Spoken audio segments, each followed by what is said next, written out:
मराठा समाजाला ओबीसीमधून आरक्षण मिळावे या मागणीसाठी उपोषणाला बसलेले मराठा आंदोलक मनोज जरांगे पाटील यांनी आज पत्रकार परिषद घेऊन आपली भूमिका स्पष्ट केली। हे सांगताना त्यांनी राज्याचे गृहमंत्री देवेंद्र फडणवीस यांच्यावर गंभीर आरोप केले आहेत। ही निर्णायक बैठक आपल्याला घ्यावी लागली।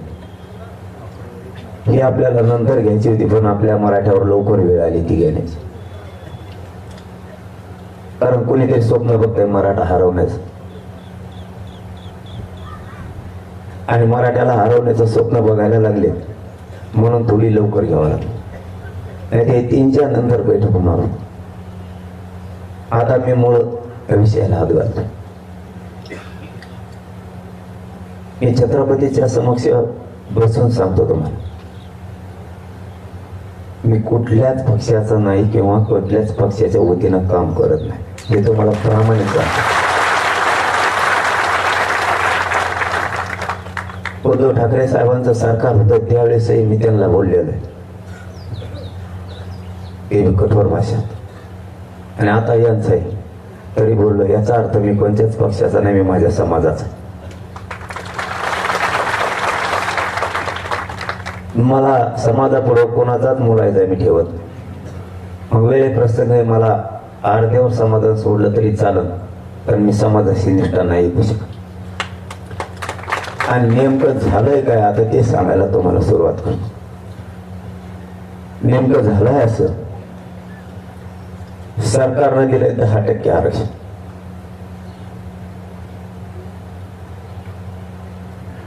आणि आपण मागतोय ओबीसीतून सरसकट मराठ्यांना आरक्षण। जे सिद्ध झालंय ते मराठा आणि कुणबी एकच हे सिद्ध झाला। तुम्हाला ते सरसकट द्यायचं नसेल तर ज्या मराठ्यांचे नोंद सापडले नाही त्यांच्यासाठी सगळ्या सोयऱ्यांचा कायदा पारित करा, हे द्या। आपण अशी मागणी केली, त्यांच्याच म्हणण्यावर केलेली। त्यांनीच आपल्याला सांगितलं होतं सरसकट ते देत नाहीत, त्यांचा विरोध आहे। मग आपण नवीन पर्यायी शब्द काढू, पर्यायी शब्द सगळे सोयऱ्यांचा आपण आणि सरकारनं मिळून याच व्यासपीठावर काढला। पण झालंय असं, हे सगळं काय घडून येतंय ना, मी पुन्हा सांगतो, मी कोणत्याच पक्षाचा विरोध म्हणून करत नाही, पण आज सगळंचे सगळं खरं बोलावं लागतं। फक्त त्यातले शब्द समजून घ्या। हे सगळं करतोय तो फक्त एकटा देवेंद्र फडणवीस। मला जे घेरलंय ना, तुम्ही शब्द ना शब्द फक्त समजून घ्या, सांगितलं ना तुम्हाला। तुम्ही गोंधळ आरड्याची बैठक नाही, ही निर्णायक बैठक। मी आज टोकाचा निर्णय घेणार आहे, म्हणून तुम्ही हे नुसतं घोषणा टाळ्या नकोय। समाज आज कोणत्या दिशेला आहे आणि उद्या यांना कोणत्या दिशेला न्यायचं आहे आणि आपण कोणत्या दिशेला आणलो हे समजून घ्या।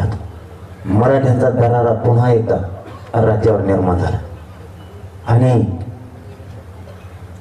हे दरारा संपवायचं त्यांचं स्वप्न आहे। संपवायचं तर मराठ्याच्याच हातात संपवायचं, आणि 10% मराठ्यावर लादायचं काही करू। आणि हे पोरग ऐकतच नाही, हे पोरग एक संपलं पाहिजे, नाही त्याचा गेम तरी करावा लागल, नसता याला बदनाम तरी करावं लागल, नसता याला उपोषणात मरू द्यावा लागल म्हणून 16वा दिवस उघडा, नसता याचं काहीतरी करून कमायना, पॉयझन देऊन कमायना सलाईन मधून, म्हणून मी परवा रात्री सलाईन सुद्धा बंद केली, किंवा याचा एन्काउंटर तरी करावं लागेल। हे देवेंद्र फडणवीसचं स्वप्न आहे, हे देवेंद्र फडणवीसला वाटतं। आणि मी आज सगळंच तुम्हाला सविस्तर सांगणार आहे, पण देवेंद्र फडणवीसला एवढीच कुमकुम आहे ना, बैठक संपल्यावर मी सागर बंगल्यावर येतो, मला मारून दाखवतो।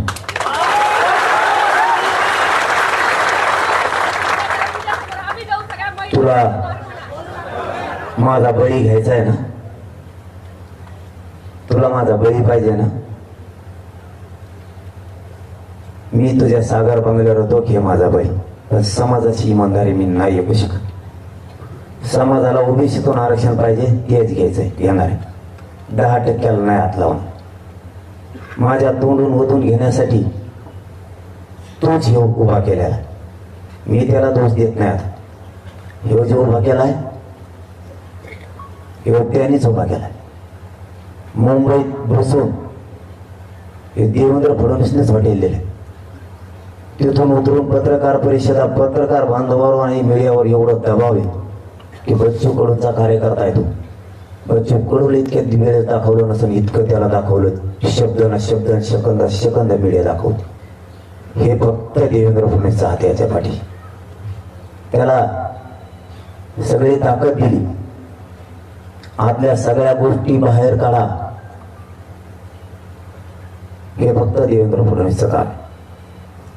त्याच्यात काही समन्वय सुद्धा आहे.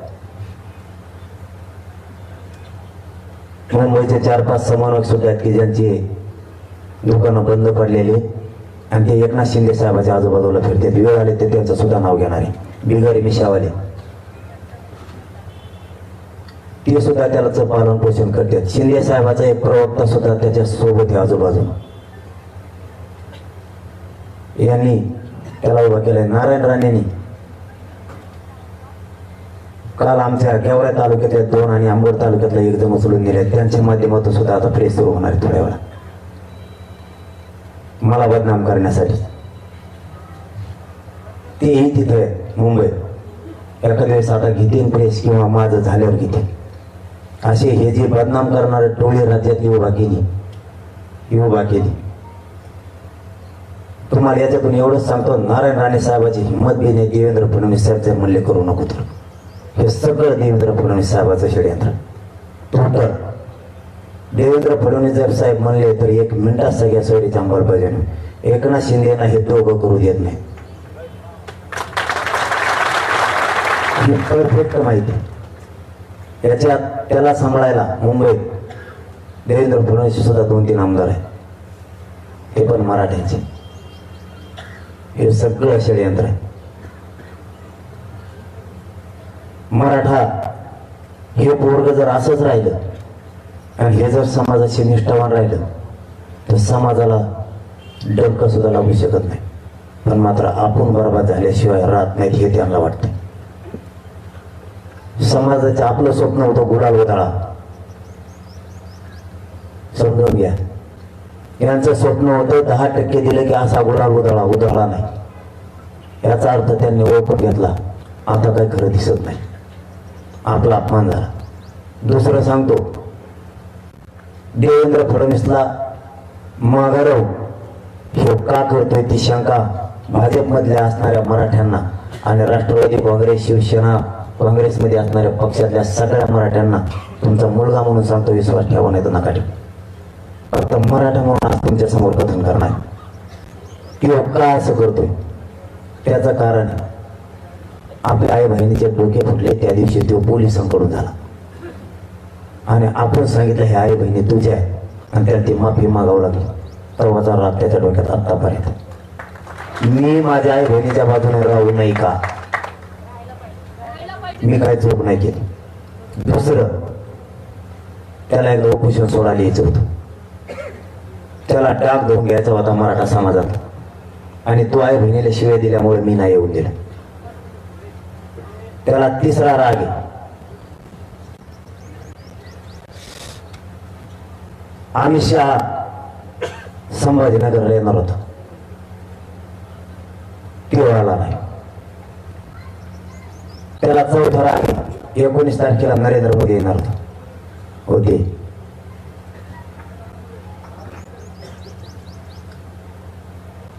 त्याला 5वा राग आहे. मी ब्राह्मण आणि मी मराठ्यांना हरवून टाकेन. मी आजपर्यंत त्याला जातीवर कधीच बोललेलो नाही. त्याच्या डोक्यात आहे. त्याचं जर नाही ऐकलं तर ते माणसं संपते. मी पक्ष म्हणून बोलत नाही, माणूस म्हणून तुमच्याशी बोलतो. त्याचा जीव ऐकणार नाही तो संपला जातो. तुम्हाला एकच उदाहरण देतो. त्याला पुढे गेलेलं कोणी खपत नाही. एखादी जात मोठी झालेली त्याला जमत नाही आणि त्याला त्याचे ऐकायला जात लागते. आणि मराठी मात्र एका बाजून आले आणि पोरग जर राहिलं तर आपला विषय संपला. मग पर्याय, याला बदनाम केल्याशिवाय पर्याय. म्हणून मला बदनाम करायचं आणि मला संपवायचं. उदाहरण म्हणून तुम्हाला सांगतो त्याचा नायकीवर काय होतं. मी त्याचा केलेला अभ्यास एकनाथ शिंदेचं सुद्धा सांगणार, अजितदादांचं सुद्धा सांगणार, सुट्टी कोणालाच नाही माझ्याकडून. त्याच्याबद्दल केलेला अभ्यास त्यांनी हे लोक मुंबईत फिरले आणि याला सगळी ताकद पुरवली, पोलीस यंत्रणा पुरवली. मीडियाच्या बांधावर प्रचंड दबाव आणून त्यांनाही दाखवायला लावले. सगळे मराठ्यांचे आमदार सुद्धा आजूबाजूने फिरले. त्यांनी एकच वेळा उचलला नसता तो जर म्हणला तर कोणीच बोलू शकत नाही. कारण पाथर्डीच एका माणसाने सांगितलंय तो बाबा देवेंद्र फडणवीसच्या बंगल्यावर 20-19 तारखेला खाली आलेला आहे वरून. त्याच्यामुळे तो जर म्हणला तर ह्या राज्यात देवेंद्र फडणवीस साहेब जर म्हणला तर काहीच होऊ शकत नाही राज्यात. काहीच हे जे चाललंय तर त्याच्या जीवावर चाललंय. आणि त्याचं नाही ऐकल्यावर काय होतं ते सांगतो तुम्हाला. जो माणूस स्वतःचा कधीच पक्ष सोडू शकत नाही त्याचा धाका पक्ष सोडायची वेळ नको राहील. त्याच्यातलं एक उदाहरण सांगतो. एकनाथ खडसे साहेब कधीच भाजप सोडू शकत नाहीत, कधीच. सोडायची वेळ आली कधीच. विनोद तावडे साहेब कधीच बाहेर जाऊ शकत नाही, पक्ष सोडून जावं लागलं दिल्लीला. नाना पटोले साहेब कधीच भाजप सोडू शकत नाही, सोडावं लागलं. पंकजा मुंडे आणि त्यांचा बाप आणि त्यांचा मामा आयुष्यात भाजप सोडू शकत नाही. आज असूनही घुटमत म्हणजे औषध पेल्यासारखी. मला कुठे यायचं हे तुम्हाला सांगतो. मला यांचं काय होतं याच्याशी देणं घेणं नाही. देवेंद्र फडणवीस काय चीज आहे आणि मराठी एक झाले त्यांना काय तो करायला निघाला हे मला तुम्हाला सांगायचं आता. कारण हे त्यांच्या जवळच्याच लोकांची मंत्र्यांची माहिती तो किती गात घुसतोय आणि त्याची किती यंत्रणा भारी हे त्या आता रात्री तो बचत आली. माझ्या बदनामीच्या शाळेत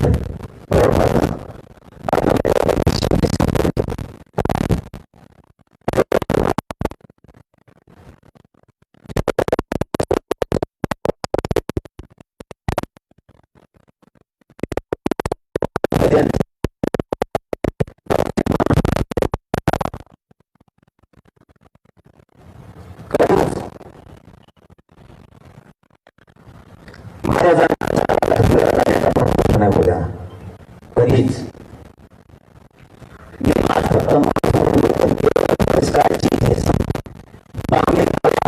माझ्या विरोधात चढून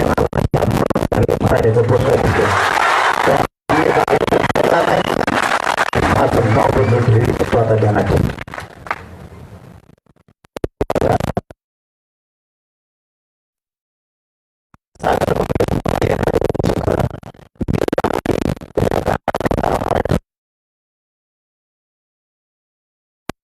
काय करू शकतो हे तुम्हाला सांगतो.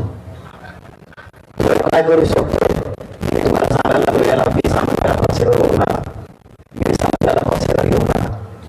कधीच आयुष्यात जीव जरी गेला फासावर जरी लटकेलं तरी प्रफुल्ल पटेल राष्ट्रवादी सोडू शकत. एवढा धाक भरेला जेलचा की प्रफुल्ल पटेलला राष्ट्रवादीत यावं लागलं, त्या काँग्रेस भाजपमध्ये यावं लागलं. मी माणूस म्हणून तुमच्याशी आज बोलतो. राष्ट्रवादी नाही सोडू शकत. नाविलाज याला जेलला जाण्यापेक्षा मध्ये गेलेलं बरं. तो इकडे आलाय आणि तुम्हाला याच्या पलीकडे सांगतो. शिवसेना सोडताना छगन भुजबळने शिवसेना सोडली आणि वाचवलं शरद पवार. छगन भुजबळ कव्हाच राष्ट्रवादी सोडू शकत आणि अजित पवारचं त्याचं जमत सुद्धा नाही. तर ते दोघं एकीकडे सोडू शकत नाही. तरी बी पुन्हा जेलला देवेंद्र फडणवीस टाकीन म्हणून छगन भुजबळला तिकडे अजित पवारचं त्याचं पटत नसून जावं लागलं. एकनाथ शिंदे साहेब कवा शिवसेना सोडू शकत नाही. बाळासाहेब ठाकरेचा विचार कधीच ना विलाजानं त्याला तिकडं मागे जावं लागलं. आता तुम्हाला याच्या पुढचं सांगतो. अशोक चव्हाणांच्या घरात 3दा मुख्यमंत्री पद दिले बापासह. कवाच काँग्रेस सोडू शकत नाही. तो कवाच पण जावं लागलं. आता मला एक प्रश्न पडलाय. तो ज्यांना जेलला पाठवलं ह्या पुऱ्याला हे तो ह्या पक्षात आल्यावर कस काय चांगले झाले. आणि मला निष्ठा सोडायला 10% तो घ्यायला लावणार मग मी चांगला होणार ना, आरोप बंद होणार ना. कर तुला आरोप करायचे तर मी मराठ्यात सोडित नाही. कर तुला काय करायचं मग वाकडं. म्हणजे त्यांच्या दोरीत मला न बसतो. तुला आरोपात घेरी. मुंबईत सगळी यंत्रणा तुझ्या विरोधात बसवली. त्याला सगळ्या यंत्रणा उपलब्ध करून दिल्या. तुला घेरणार. एकदा समाजावरची निष्ठा सोडून 10% मान्य कर, नाही तर तुला घेरून संपवणार. मी मारायला तयार आहे. का करतो तू? देवेंद्र फडणवीस, तू मनोज जरांगेच्या नादी लागला. मी शेतकऱ्याचा पोरगा आहे. तुला पूर्वी बसवलेली आता सदाभाऊ खोत आणि राजू शेट्टी दरार निर्माण केला आणि बाजूला घेतला. तेच रविकांत तुपकर मध्ये सुद्धा केले. जे माणसं यांच्याकडे कधीच येऊ शकत नाहीत, कधीच ते आले. ज्या सुनील तटकरेची उभ्या हयात राष्ट्रवादीत गेले आणि राष्ट्रवादी मोठी केली आणि सोडू शकत नाही त्या माणसाला एका रात्री तिकडे यावं लागलं. एकदाच धनंजय मुंडे नावाचा उठवला होता. त्यांनी एकदाच सांगितलं तो सगळं काढू का. आणखीन धनंजय मुंडे बोलला नाही, कारण सगळ्याला माहिती हे मध्ये टाकते. मी आज फक्त सत्य बाहेर पडायसाठी बोललोय. यांना सगळ्याला विरोध करणार आहे मी, उद्यापासून पुन्हा करणार आहे. पण सत्य सांगायला लागलो. ज्यानं खरं भाजप मोठं केलं त्याची पुरीची आज काय दशा आहे पंकजा मुंडेची. ज्याला चालता सुद्धा येत नाही, पुरा हंग मोडलं, तर एकनाथ खडसेने भाजप उभा केलं. त्यांची आज परिस्थिती काय. याचा जर नाही ऐकलं तर ह्यो मानावर उलट टाकतो आणि ते तेवढा उमावर असला. सगळ्या सोयऱ्या म्हणजे ओबीसीतून मागणी बंद करायची, नाहीतर याला बदनाम करायला चार बाजूने घेरायचं. हे राज्य देवेंद्र फडणवीस चालवतो ना, एकनाथ शिंदे चालवतो ना अजित पवार चालवतो. त्यांनी सांगितल्याशिवाय इथं काहीच होऊ शकत. काल आपण रास्ता रोको केलेत. फक्त देवेंद्र फडणवीसने सगळ्या एसपीला सांगितलं. पीआयला आणि एसपीला फोन लावला. त्यांनी सांगितलं दूरून आदेशित करावंच लागणार. सगळ्या पोरावर गुन्हे दाखल व्हायला लागले. मराठा देवेंद्र फडणवीस साहेब घाबरवण्याचा प्रयत्न करू नका. तुम्ही धर्माग लोक मोडले असतील, मराठा तुम्हाला मोडू शकत नाही. तुम्हाला मराठा मोडू शकतो. तुम्ही किती त्या बाबाला तिथं बसून आमच्यावर आरोप करायला लावायला लागले. तुम्ही कोणाकोणाला हाताखाली धरले हे सगळ्यांना माहिती. सगळ्यांना माहिती. तुम्ही कसा गुलाबराव पाटील संपवण्यासाठी मराठ्याचा असल्यामुळं गिरीश महाजन मध्ये त्यांचा कलगी तुडा लावला. कसं कसं कोणाला गप केलं हे सगळ्याला माहिती. तुम्ही पूर्वीचं उकरून काढता. तुझे सत्तावला झाला का? बाकीच्या हातात सत्ता आल्या तेव्हा तसंच केलं का? तू सत्तेच्या जीव मराठ्यांना मला आणखीन एक याचं तर उदाहरण सांगा. आतापर्यंत 75 वर्षात 5 वर्षात सगळ्या पक्षाचं सरकार कधी आलेलं आहे का? 5 वर्षात आत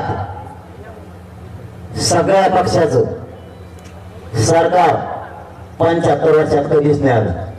बघा मोजून. आपण समजा उदाहरणार्थ राष्ट्रवादीला विरोध केला, राष्ट्रवादी आपली शत्रू झाली. आपण शिवसेनेला विरोध केला, शिवसेना आपली शत्रू झाली. आपण भाजपला विरोध केला, भाजप आपला विरोधक झाला. काँग्रेसला विरोध केला, काँग्रेस आपला विरोधक झाला. मनसेला विरोधात केला, आपण विरोध झालो. मग आपण त्याच्यासाठी दुश्मनी पत्करली. हे सत्तेत सगळे कस काय? मराठ्यांना लांबचा विचार करायची वेळ आली. एका वर्षात 5 पक्ष सत्तेत आले. आता आपण काय करायचं? राष्ट्रवादीचं शिवसेनेचं पटत नाही. काँग्रेस 3 जण सत्तेत आले. आणि आपण मारामाऱ्या कोणासाठी केल्या? शिवसेनेने राष्ट्रवादीसाठी आणि राष्ट्रवादी शिवसेनेसाठी. मराठ्यांना सावध व्हा. दुसऱ्या 2.5 वर्षात भाजप नव्हतं आलं सत्तेत म्हणून म्हणले त्याला बी घ्या. भाजप घेतला. म्हणले काँग्रेस नाही आलं, म्हणले घ्या अशोक चव्हाण. येत व्हायचा खेळ येत आहे. सगळे पक्ष सत्तेत आले. आता मरण आपलं जनतेचं आलं. कोणाचं मरण आलं? मी खोटं सांगायलो का? हे सगळे वरची वर एक झाले एका रात्री आणि आपली जिरायला लागली. आपली जिरायला लागली. धनगराला आवाज उठून द्यायना, मराठ्यांना आवाज उठून द्यायना, बंजारा समाजाला आवाज उठून द्यायना, दलित बांधवांना आवाज उठून द्यायना. ते प्रकाश आंबेडकर साहेब निवार खुराडे मायावणीत म्हणून जमत आहे. कोणाला जोडून द्यायला नाही. जाती जातीत मुसलमानाला जमून द्यायला. मतदान तर पाहिजे. इतका कावा फिरणारा माणूस तुला मी नाही संपू शकत. मी निष्ठा नाही सोडू शकत. यांनी इतके डावे टाकले. हे फक्त आपण अभ्यास करण्यासाठी विषय घातला. आपण काय नाव घेतलेलं पक्षाचे नाही. त्यांनाही ठोकून मोकळा झालेलो मी मागच्या 2.5 वर्षात आणि आता यांना बी ठोकतोय, सोडत नाही. आता सगळ्यात जास्त याला काय लागलं ते सांगतो. मधल्या काळात मी शिव्या नाही दिल्या सरकारला. ऐकलेत ना तुम्ही? ते म्हणतोय सरकारला शिव्या देतो. काय चूक केली एक तर मग त्यात आम्हाला कळत नाही. मी पुन्हा पुन्हा तेच मान्य करतो. त्यात पूर्ण माणूस चिडचिड करीत असतो. त्यात काही कळत नाही. पण जर म्हणलं मी तर काय वाईट बोललो? तुम्ही काम करायला पाहिजे होतं हे बोललो मी. नाही केलं म्हणून बोललो. आणि त्यांचं म्हणणं आलं त्याच्या माध्यमातून तेव्हा म्हणलाय बघा त्याच्या बाईट. तुकाराम महाराजांचा जगद्गुरु तुकाराम महाराजांचा विषय नाही. ते माफी मागितली, मी शरण गेलो त्यांना. ते विषय संपला होता. आता मग पुढे जायची आता गरज नव्हती. पुढे गेला. उद्धव ठाकरेंना यांनी शिव्या दिलेल्या असं सांगतो आणि यांनी सरकारला सुद्धा शिव्या दिल्या. म्हणजे तू नेमका मराठ्याचा आहे? कोणाचा आहे? तू मराठ्या कोणी? कोणा कोणी? मी मराठ्या कोणी? मी सरकारला गोडेच लावणार. चूक केला याचा अर्थ याला देवेंद्र फडणवीसने बसवलंय तिथं पक्क. आणि यांनी याला असं वाटतं हे गाव खेड्यातल्या आणि शहरातल्या ब्राह्मणाच्या आपल्यात वाद म्हणजे वाद झाला पाहिजे. हे स्वप्न नाही त्याच. आणि यांचा आपला काही संबंध नाही. ते ब्राह्मणी का वापरायला लागला माझ्या आणि माझ्या समाजाच्या विरोधात. ओबीसीतून द्यायचं नाही. तुला माहिती आहे का मराठ्यांजवळ किती आडे? गॅजेट घ्या म्हणून सांगतो. तुला 5 महिने लागतात नुसते गॅजेट घ्यायला. नुसतं घ्यायला वाचव परत 5 महिने. 5 महिने घ्यायला लागून दिवस असलं त्याच. केवढी फसवणूक आहे समाजाची. हे सगळं देवेंद्र फडणवीस करतो. आणि याचा स्वप्न आहे काही झालं तरी हरकत नाही सगळ्या सोयऱ्यांचं करोनात. आणि मराठ्यांनी आणि मी आपणच मानला आता सगळ्या सोयऱ्यांचीच अंमलबजावणी घेणार. गॅजेटच घ्या. बॉम्बे गव्हर्नमेंटचं गॅजेट तू कसं काय नाही घेणार? सातारा संस्थांचं कसं नाही घेणार? देवी देवतांचा लस तुम्हाला मुद्दे सांगतोय ते घेऊन मला घेतलं नाही. देवस्थानचं घेऊन मला घेतलं नाही. त्याचा GR झालाय पण यांनी घेऊन दिलं नाही. मला घेऊ. देवेंद्र फडणवीस तुला खून जमायणार ती आज ते माकडं माझ्या विरोधात वापरू नको. तू काल गेवड्यातल्या 2 अंबड तालुक्यातल्या 2 नेले. मला माहिती नाही त्यांच्यासाठी काय केलेलं आहे आणि त्यांच्यासाठी काय पुरावे. नारायण राणेच्या माध्यमातून देवेंद्र फडणवीस हे लोक मुंबईत नेले. मला माहिती नाही त्यांच्यासाठी काय. मी काय चूक केली? समाजाला आरक्षण दिलं. मी समाजावर निष्ठा ठेवली माझ्या. तुला वाटतं नाही निष्ठा कायची? मी काय कायची? मी 10% कशामुळे घ्यायचं? माझ्या मराठ्याचे मान्य आहे. तू काय वाटून घ्यायला लागला त्याच्या तोडावर? याला जबाबदार फक्त देवेंद्र फडणवीस आहेत. माझे दुसरे गुन्हे काढणार, 420 गुन्हा काढणार आणि मला बळी टाकणार आणि तू पोलिसांना मला गोळ्या घालायला लागला, तुला माझा बळी पाहिजे ना? चल मी सागर बंगल्यावर येतो थोड्या वेळानं, तू खा गोळ्या मला बळी द्यायचा. मायबाप मराठ्यानं सांगतो एका नमस्कार घ्यायचं नाही. मी त्याच्या सागर बंगल्यावर चालू, त्याला माझा बळी पाहिजे ना? तू घे, फक्त माझं कुटुंब बाहेर पडून देऊ नका. एकदा सगळ्या सोयऱ्यांचा गोळा घेऊन येतो, नाही तर त्याला माझा बळी पाहिजे तर देवेंद्र फडणवीसला बळी देतो. तू दुसरं काय काढलं या राज्यात? एक जरी छेड काढलेली तक्रार माझ्यावर असली, मग मी तुला त्रास दिलेला असेल, जोर जबरदस्ती असेल, विनयभंग असेल, छेड असेल, जी काय असेल ते असेल, एक तक्रार जर राज्यात कोणत्या पोलीस स्टेशनला सापडली 30 वर्षापासून आतापर्यंत, आजपर्यंत, आजची 25 फेब्रुवारी पर्यंत, तर मी म्हणून ते ऐकल तुमचं. एखाद्याने जर असं केलेलं असलं त्याच्या विरोधात तक्रार असलीच होतो अपराधी. तुम्ही एखाद्याच्या वैयक्तिक जीवनात नाही पडू शकत, कोणाचा मित्रत्व मैत्री काढू नाही शकत तुम्ही. बळच जबरदस्ती तुम्ही आरोप लादणार आहेत का? जबरदस्ती वैयक्तिक जीवन तुम्ही कोणाच्या वैयक्तिक जीवनात नाही हात घालू शकत. त्याच्या वैयक्तिक स्वातंत्र्यावर तुम्ही गदा नाही आणू शकत. समोरून कोणत्याही व्यक्तीविरुद्ध जर तक्रार असली तर तो माध्यमातून टाकण्यापेक्षा मीच तुझ्याकडे येतो. तू घे पहिले, तुझ्या सागर बंगल्यावर येतो आता.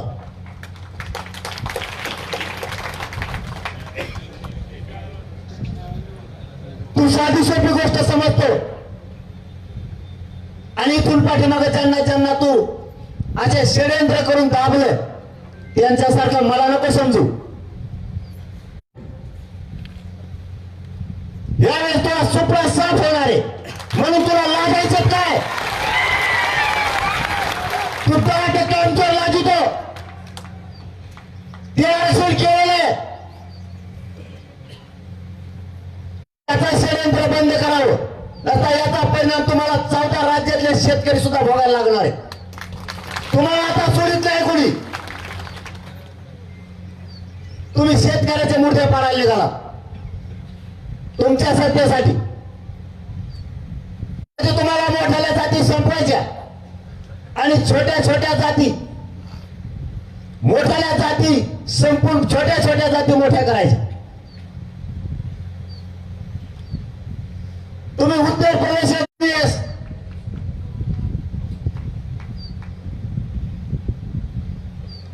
प्रकाश आंबेडकर साहेब येऊन करतात, पर्याय द्या.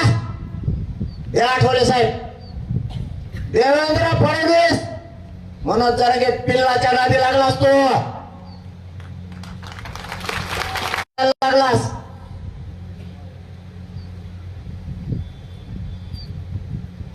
मी समाजापासून हटावं म्हणून मी नाही हटणार. काढा त्याचं जुनं मॅटर. देवेंद्र फडणवीस पलटी जर तुझ्यावर पलटली, बामने कावा संपला, तो बी संपला आणि भाजप संपली. संपू नको. मी भाजप संपायला नाही आलो, मला काही पक्षात देणं गेलं नाही. मला माझ्या मराठ्यांसाठी सगळ्या स्वारीची अंमलबजावणी पाहिजे. ती दे, माझा विषय संपला. मी ना राजकारणात येणार ना बाजूला कुठं काय. आता मराठा पक्षाच्या विरोधात झालाय, पक्षाच्या विरोधात. मग आता धाक भरायचं कोणावर? कोणावरच नाही. नेत्याला सांगावं तर जनता नेत्याचं ऐका ना. मराठ्याच्या आमदाराला म्हणावं, त्या लोकांना सांग. लोक आमदाराचं ऐकायला तयार नाहीत मराठ्याचं. मंत्र्याला जर म्हणावं, चौथी टोळी, एक टोळी जाऊन आली कोल्हापूरला, बहुतेक चंद्रकांत पाटलाकडे गेली असं. ते उंदरावाने मिशा वाड्याला घेऊन गेलत. अंबडमधले समन्वयक दुकानं बंद पडलेले, हे उंदरच सक्रिय झाले, आता शेपट तुटलेले, थोडे मराठ्यांना एकदा नाव कळायला लागले तुम्हाला ठेसलंच म्हणायचं मराठीने.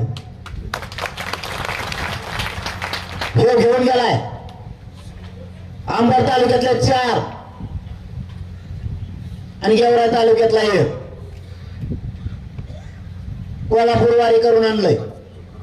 त्याला इथं 20 तारखेला निर्णय झाला, त्या दिवशी शहागड ते वडीगोदरी बोर्ड लावायचे होते एकनाथ शिंदे साहेबांचे. इतके पैसे दिले. समाज धर्माला बाजू सरकत, मी 1 मिनिटात बाजू सरकतो. मला काय हवं नाही कशाची, ना मला आमदार व्हायचं ना मंत्री व्हायचं. याला शिवाय दिलेल्या सगळ्यात जास्त लागल्यात त्या दिवशी, आणि 10% घ्यायना या दोन्हीचा दात धरलाय त्यांनी माझ्यावर. याच्यामध्ये एकनाथ शिंदे साहेब जवळचे मराठ्यांचे समन्वयक आहेत काय, याच्यात काय आमदार आहेत शिंदे साहेबांचे सुद्धा, याच्यात देवेंद्र फडणवीसचे 2-3 आमदार आहेत.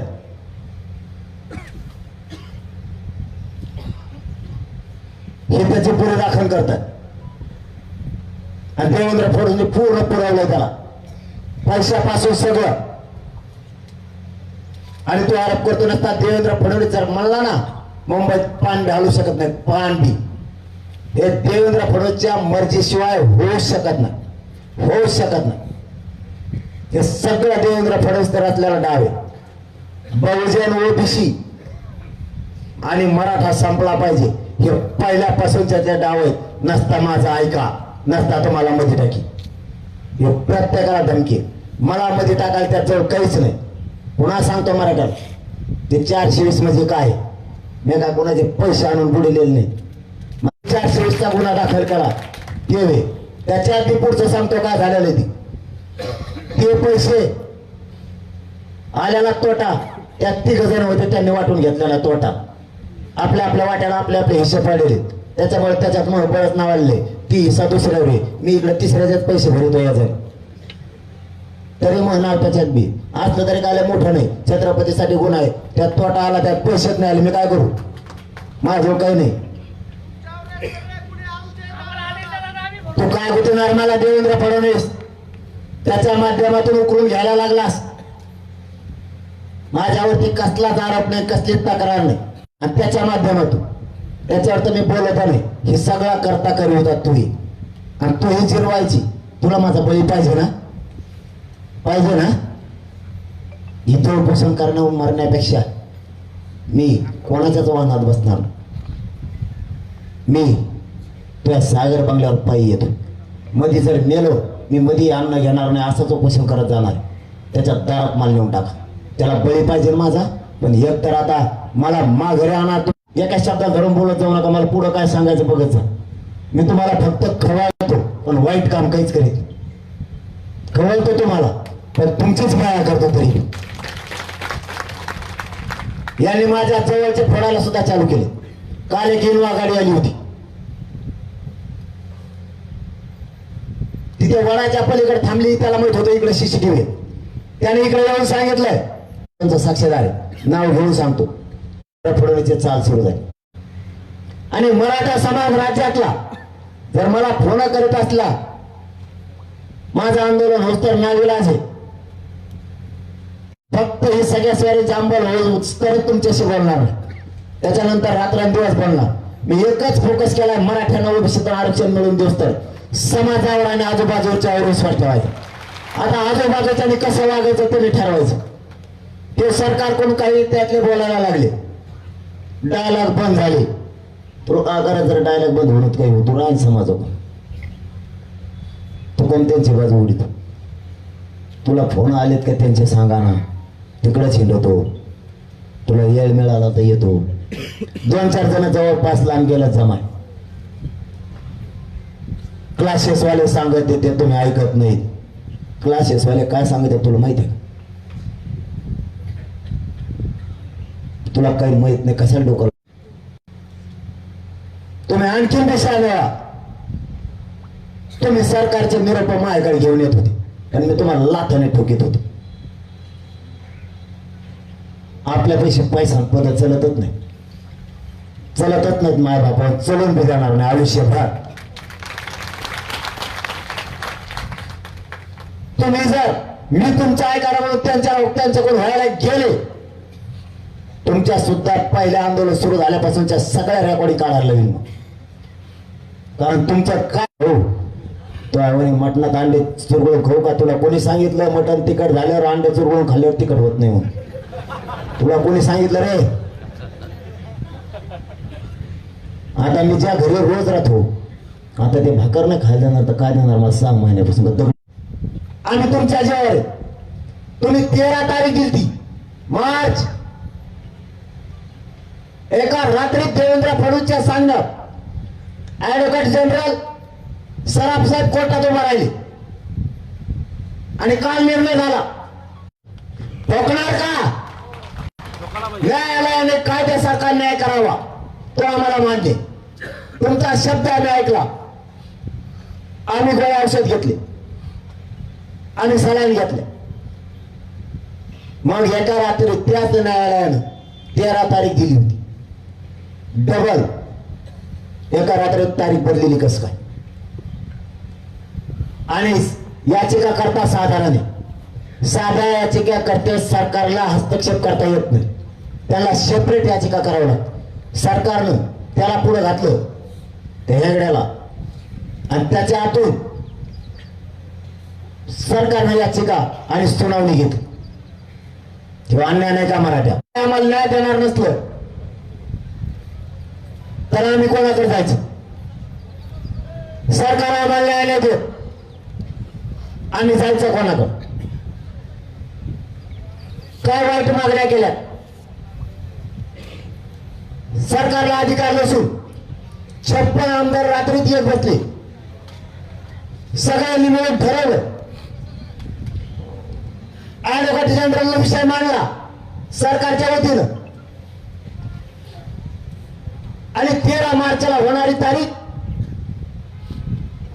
23 तारखेलाच झाली.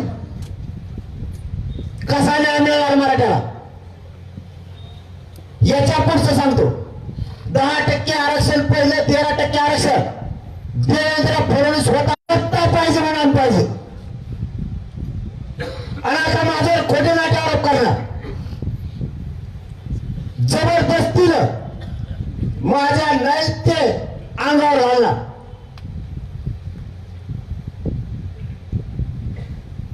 आमच्या विरुद्ध एकही राज्यात तक्रार नाही, एकही सिंगल इथे या माऊलीला त्रास कोण दिली? पाला खायचा झाला, मीडियाला बोलायचा झाला की कोणलाच जवळ माझ्या विरुद्ध बोलायचं तर फडणवीस त्याला बोलायला लावणार आहे.